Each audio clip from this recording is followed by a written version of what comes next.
Rachel, come here. Tapos, nag-usap sila. Paglabas na ni Rachel, you can go now. Pinauwi lahat. Pinauwi lahat. Yung mga aplikante. Build up na rin yung posisyon.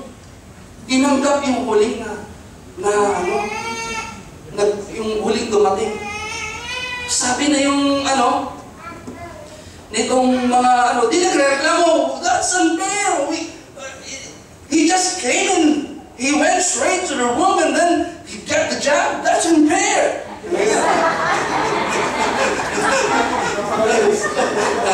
Realistic, Tapos, he sabi, no, it's not unfair. Sabi ng secretary, actually, if you are listening, if you are focused, the boss inside was asking everyone to come who can understand what the Morse code is saying. Yung Morse code pala na natidinig nila sa background, ang sinasabi ganito. Kung sino ang nakakaintindi ng message na ito ay pumasok sa loob at sa kanya na ang trabaho. Kasi focus. No? Parang yung coin yan American Indian. Di ba? Ngayon, natinig mo na yung kwentong yan So yun po yun. Let's refocus. We need to think. Rethink the way what we think. Next po. Be transformed by the renewing of your mind. No, kahit pa in the middle of mga napakagulo, dapat ang focus natin, Next.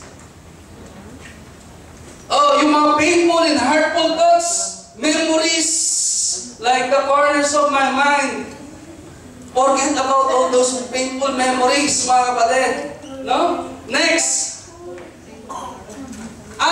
Next. Happy are those who are always meditating. Ngayon, refocus. Ang sabi, refocus, di ba? Ngayon, saan ako magpo-focus? Kasi I'm not going to think about my problem. I'm not going to think about my problem. But all the while, you are thinking of the problem. Diba? I'm not going to think of the past. I'm not going to thinking of the past. I'm not going to think of the past. Pero all the while, you are thinking of the past. That you don't want to think. But you are actually thinking. Di mo ba? How are you going to refocus? Meditate on God's Word. Ang sabi ko, happy are those who are always meditating on God's Word. Ito po ang gusto natin. Happy, they're like trees along the river that do not dry up. They succeed in everything they do.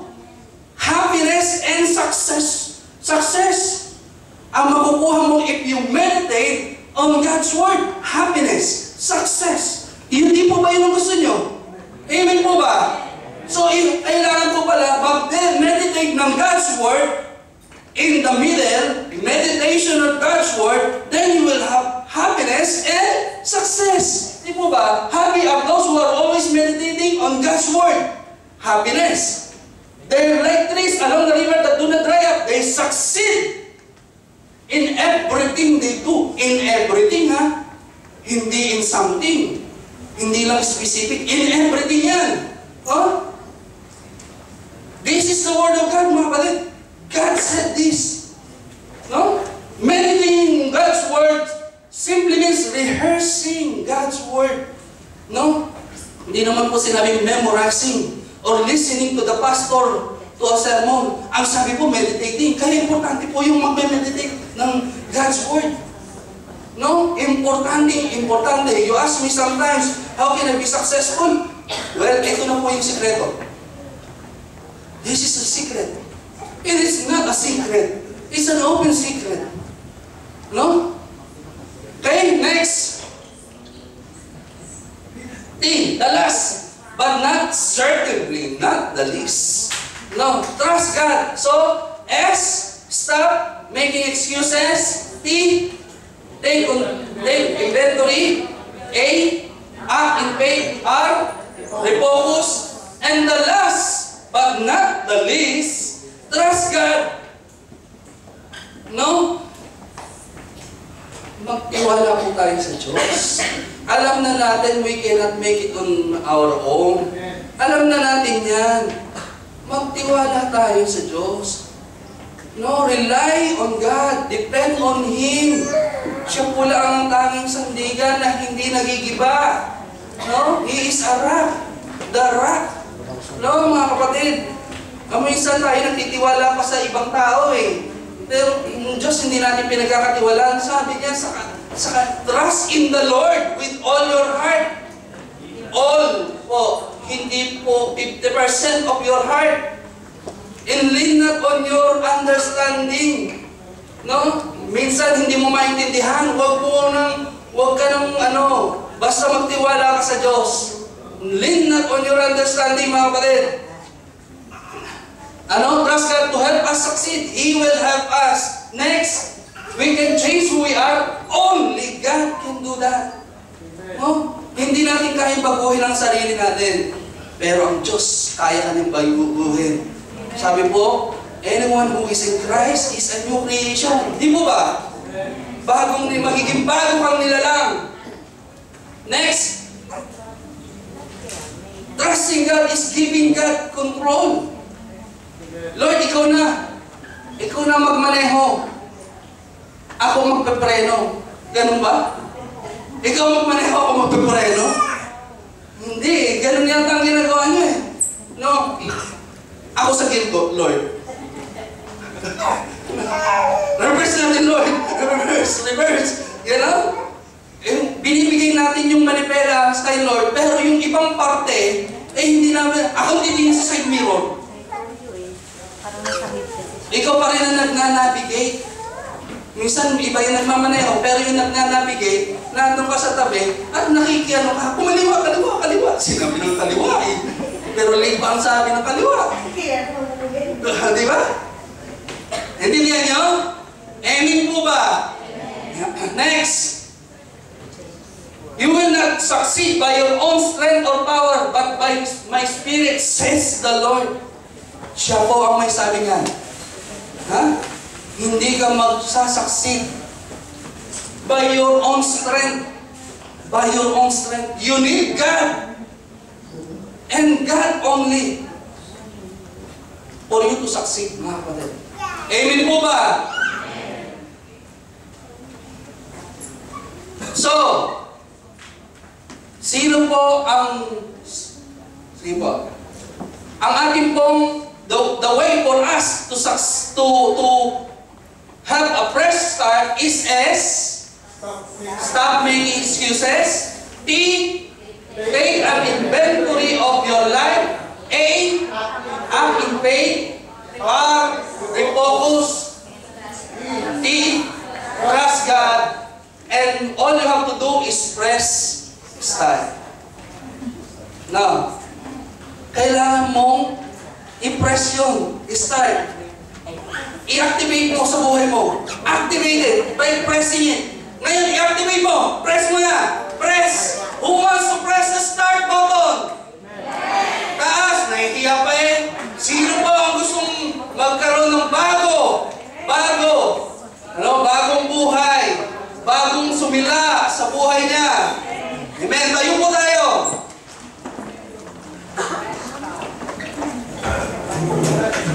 Palakpak mo po kay Lord. Palakpak ng super blessed. Palakpak ng victorious. Palakpak ng glorified. Palakpak kung may nag-in-expect sa gawin ito. Palakpak na nagpapasalamat na. Ngayon pa lang ay nagpapasalamat na. Thankful na.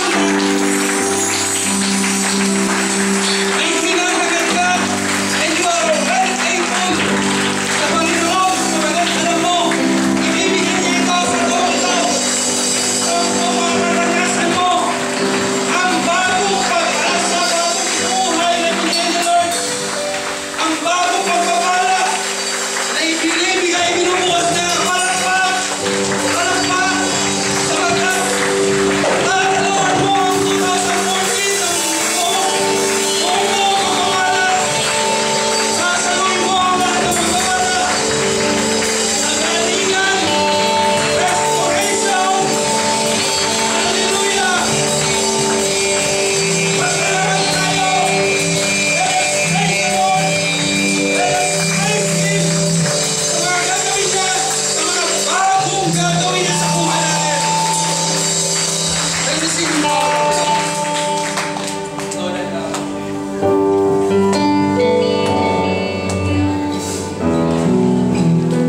ha?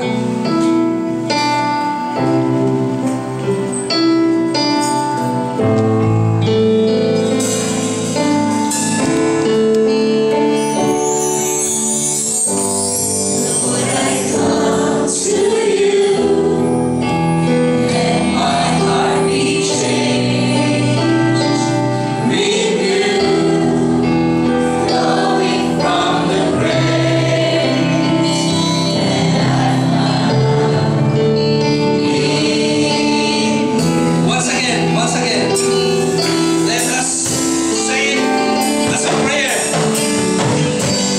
Lord, I come to you, let my heart be changed. With you, flowing from the grace that I found in you.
Some of us might have been hurt, nasaktan tayo. We have been beaten doon sa mga nangyayari sa buhay natin. But you know mga kapatid, bitterness is like a gas. Parang nanaya sa puso natin. Na if you're going to let it go, you're not going to forgive, learn to forgive, mai-impact niyan ang buo natin pagkakatao. But God is giving you a fresh start right now. He is giving us a fresh start. Let go of the past. Let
gagawin mo sa buhay namin. We are expecting, O God, great things, mighty things this year, O God. Alam namin, Lord, na ibubuhos mo ang pagpapala. We will be super blessed and we will be blessing other people, Lord, through our lives, O God. Dahil sa buhay namin, people, we will be blessed by our life. Lord, makikita namin nila sa buhay namin, Lord, kung paano ikaw, Lord, ay tunay na nagpapala sa iyong mga anak. Lord, it may not be material possessions, O God, but yung manifestation mo sa buhay namin, the meaningful life that we have, O God, na buhay na, Lord, na nagpupuri at tunay na sumasamba sa iyo in spirit and truth. Makikita ng ibang tao, Lord, makikita nila kung paano kami, Lord, ay nakangiti, maharap sa anumang problema na may pagpupuri sa iyo, Lord. Salamat po, Ama, for all this. We give you honor, glory, and praise.